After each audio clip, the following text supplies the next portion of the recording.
Hello and welcome to Anxiety Hacks. I'm your host, Kate Hudson-Hall, and thank you so much for listening. Now, this is a platform for people to share enlightening conversations which are relatable, uplifting, and inspiring based on anxiety. So there's real stories of people that have suffered with anxiety, and it's hearing their different ways, different tools that have helped them to move forward from their anxiety and what's worked for them. And then plus we speak to top experts that help people with anxiety. So we can, we can definitely learn from them. Now, before we begin, I would like to just mention my new book called Anxiety Hacks. So there are many, many different techniques and tools and tips to be able to help you to begin to break through those difficult behaviors, so many difficult behaviors that are linked to anxiety. So there's many, many different tools in there and all sorts of techniques. And also within the book, you get there's a free companion course, which will take you into various videos of me showing you how to do each technique in the book, and other downloadable information. So if you would like to check it out, it's on Amazon. Now, our guest today, this is fabulous. Our guest is Eric Akkerman. Now, Eric is from Iowa in the US, and he is passionate, empathetic, caring, loving, a class clown, advocate, friend, father, a man of faith, and old man, but with wisdom. Finding his voice finally in his 50s, and he's been mastering his craft for almost 3 years. And he empowers men and women and teens, showing them that they can do anything they want by overcoming their fears and not letting anxiety and self-esteem hold them back. And Eric is an advocate against opioids and domestic abuse. His fight for the future of his daughter and other kids is his passion. So Eric, welcome. Thank you so much for joining us. It's nice to be here. Oh, thank you so much. Now, so tell us about your experience with anxiety. How long have you've had it? How it kind of developed, what you think, why it. I do remember I've kind of been on some type of, I don't know if it was antidepressants or anxiety medicines ever since I was a teen. Because of the head injury I had a really bad temper for a while. Of course, over age, I've controlled it and it's not that bad, but I didn't really have real anxiety till I was older because, well, here's the thing. I was a big drinker a lot of my days. And I drank because I needed to drink to be around people, like crowds, Right. because of anxiety. I learned about being an empath online during COVID. I researched it, and you basically have to find a way to empower yourself and not let yourself be. I don't know, but it's not easy. It's easier said than done. But I took medicine for it all the time, and I didn't really start having a real problem with it till I stopped drinking. Yeah, I drank until you stop drinking. Now it's worse. Yeah. And I think it's interesting that that you can see the connection between, that was one of the reasons probably why you were drinking, it sounds like. I mean, you have to calm your nerves, which I think is huge for so many people, isn't it? Yes, absolutely. I think a lot of people I just never knew about, but I think there's a lot of people that have the same issues. Yeah. So many people just don't talk about stuff. And I never used to either. I used to bottle it all up. And now I'm pretty transparent. It feels better to talk about it. Which is huge. Huge, that is. So what made you decide to also worry about what people think, Well, yeah. So what made you decide to, to stop drinking? Well, motorcycle wreck, near death. Oh. Wake up call.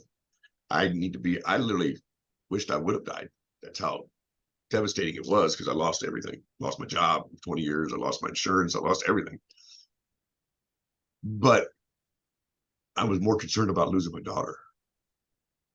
Like, just neither being dead or her not wanting to be around to talk to me. You know what I mean?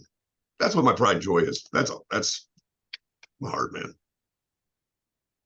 So that's what made me quit drinking. Well, I was also on probation, and I had to quit for probation. And I said, why would I go back? Yeah. Because I was terrified. They said they could come to my house and make sure I'm not drinking. I'm like, I don't want them coming to my house and bothering me. So literally, with my mom standing there, I threw away every single thing of alcohol in my fridge in my house. She goes, I'll take that. I go, no, Mom, I'm just throwing it away. Yeah. And I went back. Now, I will be honest with you.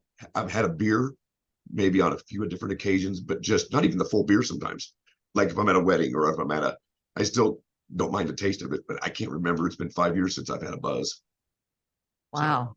So, That's but that's made amazing, my Eric. anxiety worse. That's made my anxiety worse, though.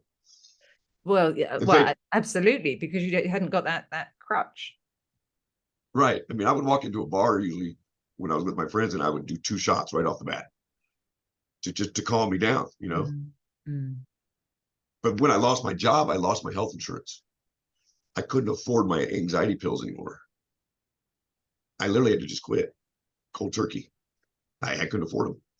And I didn't realize how expensive they were until you didn't have insurance. And I remember my friends going, you can't do that. Dude, you can't do that. You're going to have withdrawals. I was like, I was in such a bad way because of my motorcycle wreck. And I had 7 broken ribs. My whole back of my head was bald. I had, broken collarbone. I've got plates holding that together. Broken shoulder blade. I didn't even know you could break your shoulder blade. But and I was so depressed from everything. Plus the injuries. If I had withdrawals, I didn't even know it. I couldn't feel them. Well, you probably have too much other pain everywhere else. You do.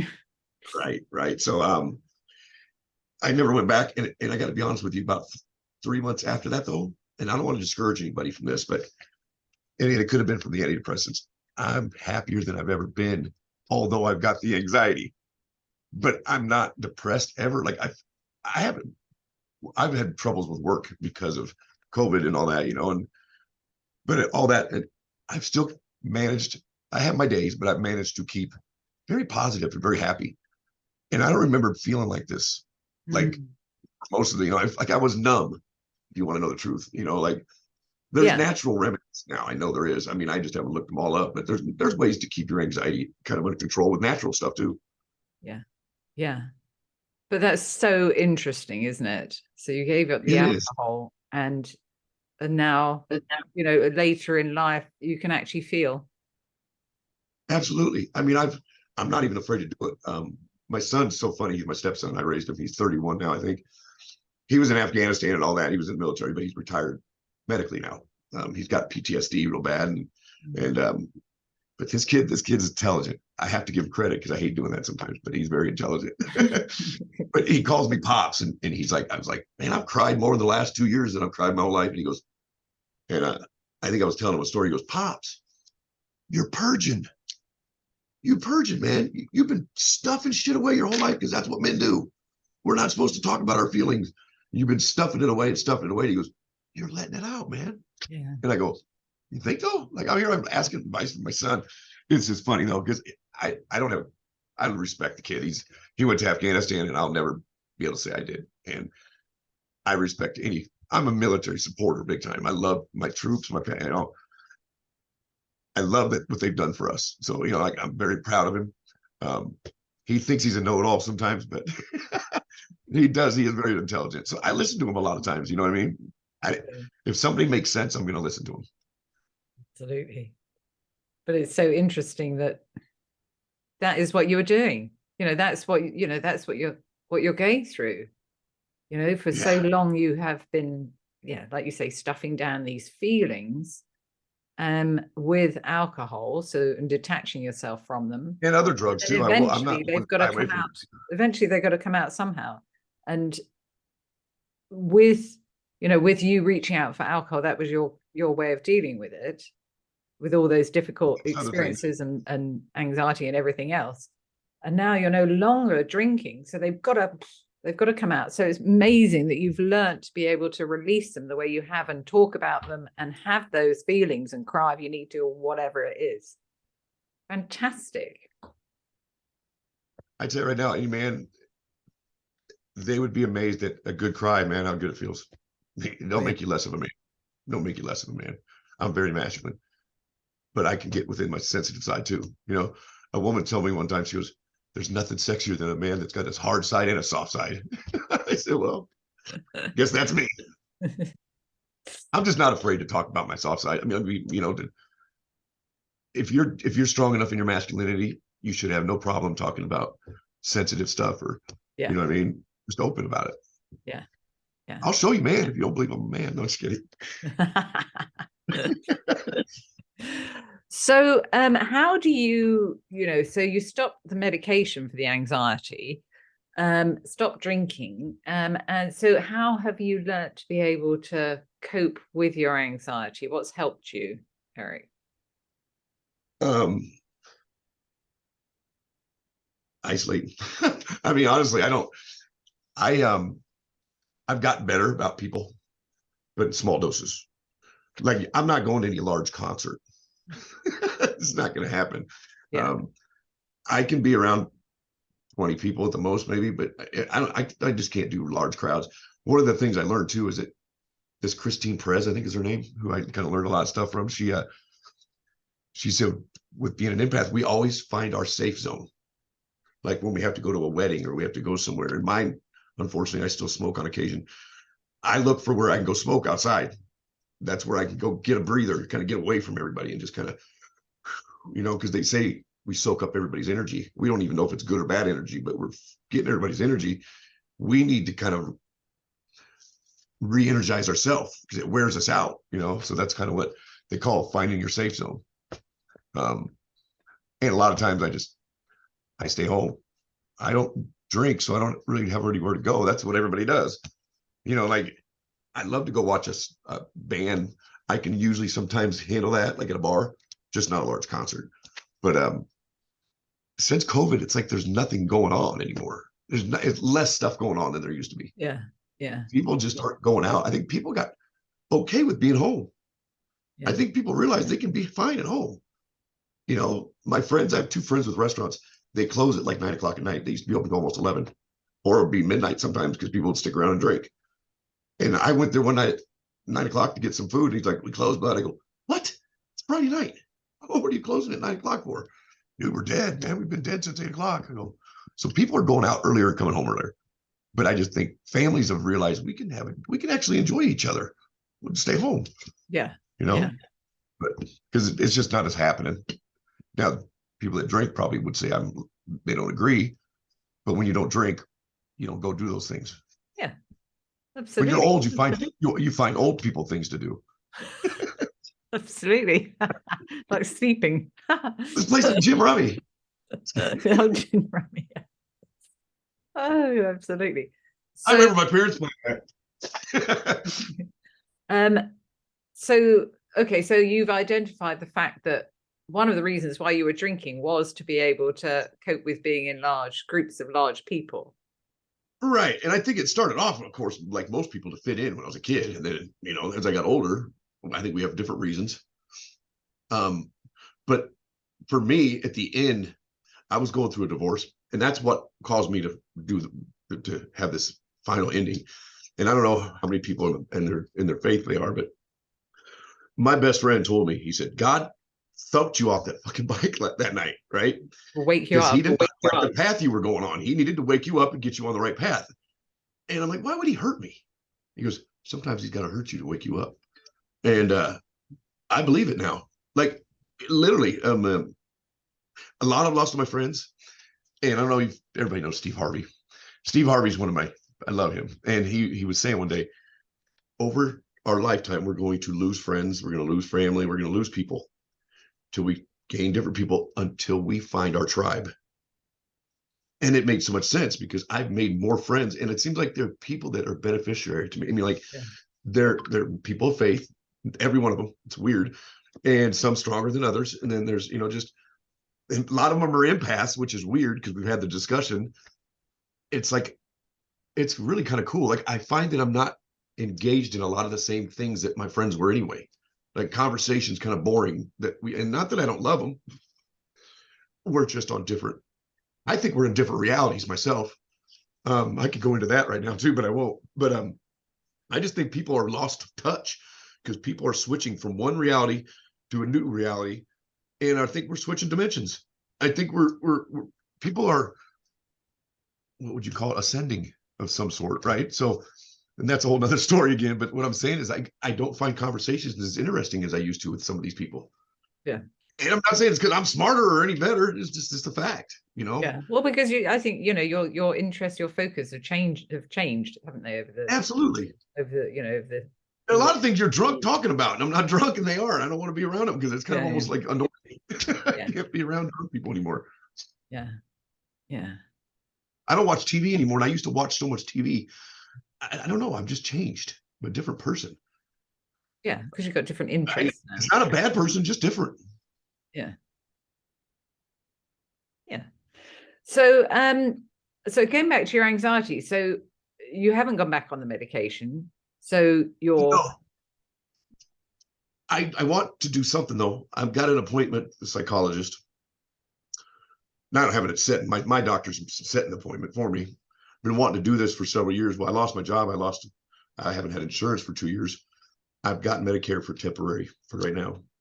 Because I'm literally, my mom, when she died, it was tough. And I won't get into all that. But my point is so I haven't had insurance to go to a psychologist, but I'm convinced I have ADHD. I don't know what that matters, finding that out, but I'd like to know. I find that I can't, I don't know if I watched this video of this girl on TikTok and it was so fitting. And so I said, that's what she called it, ADH time. And she's like building these blocks, right? And you feel like it's only been a half hour and it's been 3 hours. And you're like, damn, dude, where did all the time go? Like time gets away from me. I almost feel like I'm only living half a day. That's how fast the clock goes for me. And then I forget things. So I have to set alarms for everything. And that's exactly what ADHD is. I mean, that's kind of what it is. And plus I've got 16 things going on at once. I tend to not finish one thing and I'll have a bunch of stuff going. And I think that fits in with my anxiety a little bit too. Yeah. Keep busy, keeps me off, makes me so I don't keep thinking about stuff. And so do you have, so you have anxiety anyway, Right. daily, I suppose. Yeah. And I don't even know what from. Yeah. It's more of I think it's just, it's more of a hyper kind of like more of a, I don't know. My mind don't shut off is part of it. I have trouble going to sleep at night too. Right. I always joke about Gen X being the best generation because we've had to be creative our whole lives. We've always had to be critical thinkers. And it's like we've made us use our brain. Now, the younger generations, they have to use those brains because technology is so crazy. So we use them in different reasons for different reasons. Yeah. Yeah. But they also don't have the imaginations like we do. Yeah. But I can make up a story and probably had at least a chapter about it. Like this is how my mind thinks. I'm always thinking of stuff. It's a blessing and a hinder at the same time. Yeah. So yeah, anxiety, I overthink a lot of things. That's what happens to me. Right. I always look at the worst case scenario and the best case scenario almost with everything I do. Yeah. And that's, Like what could happen here? that's a big trick. That's a big trigger for a lot of people with the overthinking, isn't it? For their anxiety. Yep. I think it is. I really But, do. but it's recognizing that's what you do and then thinking, okay, this is a pattern. So what can I do differently? How can Yep. How can I begin to, to address that and change that behavior? You have to recognize the issue before you can fix it. Awareness is the first step. A lot step. of people are denied about everything. Yeah. So you're working as a coach, Eric. Yep. And so what people do you work with? And well, and I've been doing a lot of it for free, which is fine because I love helping people. But I've literally kind of gotten to a point where it's like I need to make some income. And so I've taken on another level, like another level of it. I don't want to go back to the car business. I just don't. I think it's very shady. I don't want to. I'm not a shady person, even though I was good at it. I was a natural. 4 months in, I was second in sales, so I was good at it. I just don't like to be misleading. That's not who I am. And then when you have people above you telling you to get more money, I'm like, dude, didn't we get enough? You know what I mean? Like, I don't want to put people in the poorhouse. I like to help people get a car and get them an affordable car and move on. But so the coaching thing is kind of just revving up. Been building my website, building my following, I guess you could say. But my true passion is to help people. That's no joke. I know I'm coming up with maybe a specific niche or specific subject, but there's so many things that I could help with you. I mean, I just could. I know I've had to empower myself. Probably 5 years ago, I had to make my first video in the car business, selling it, talking about stuff. I was terrified. This would have probably terrified me 5 years ago. But now I can do it all day. I've probably done more videos than anybody ever on TikTok. I think seriously ever. That's how many I've done. I do 5. I had a guy on YouTube say, you need to do 4 or 5 videos a day to be able to earn some money doing it, right? Yeah. I took that to a whole other level. I was doing like 5 to 7. And not all of them were good. I'm sure a lot of them weren't very good. You can usually judge that by the amount of likes you get. But it didn't hit me till the end of 20. My mom going passing and everything. And I said to my friend Mark, I said, you know what? That's it. Selling cars was my test. You got basically to test helping people. I'm here to help people because God has literally saved my life twice. That's no joke. Twice.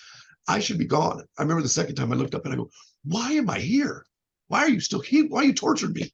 And never thought about it at that point either. But there's a reason he saved me. And then Absolutely. My mom dying. Then my mom dying was so hard on me. Like that was the only person that literally cared about me. If that makes sense. I got sisters, but she was my biggest fan. I could do no wrong with her. And then she's gone. My daughter's not ready to be that person. We're kind of getting there now. I'm kind of a rock star again. But I went about 4 years. My daughter thought I was an idiot and embarrassing. So, but she's 17 and a half now. And so we're cool again. But when you lose the only person that really, really, has your back and is loyal to you. Yeah. And you have nobody like that ever anymore. That's been the toughest thing for me. That's affected my anxiety a lot too. I always had her to call. Not no more. My mom would hit me up on Messenger all the time when I was at work. And I'm like, Mom, I'm working. I can't talk. Oh boy, I wish I could have those now. You know what I mean? So absolutely. I said to Mark, when I was helping people get cars, I felt this joy getting them the best deal I could and them being extremely satisfied and happy when they left. The ones I didn't, I literally probably burned some bridges at my first dealership because they knew it was like me and the customer against the dealership.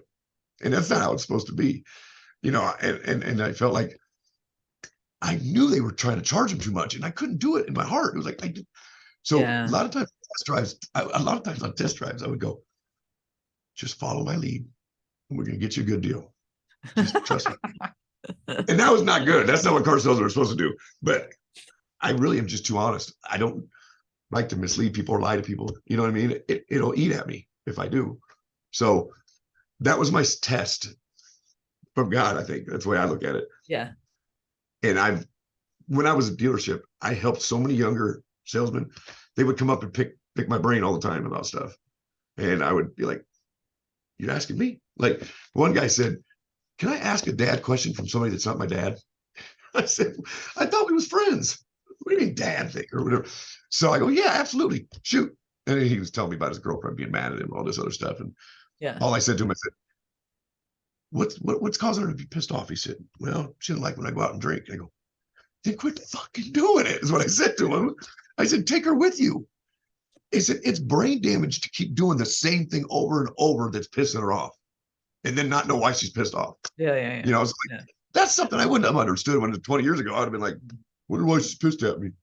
Well, it happened to be my marriage. I had to quit my bowling night. Friday night was bowling night, and I would go out and stay out too late. It was either do I keep bowling or do I get divorced? I had to give up bowling, which I almost went pro. I was a very good bowler, and I just had to give it up because it was a trigger. Caused me to drink too much and be an idiot. Yeah. So you have to sometimes give up things to save your marriage, or save your relationship. Can't be selfish. Yeah. So Eric, so if people wanted to get in contact with you, so how would they reach out to you?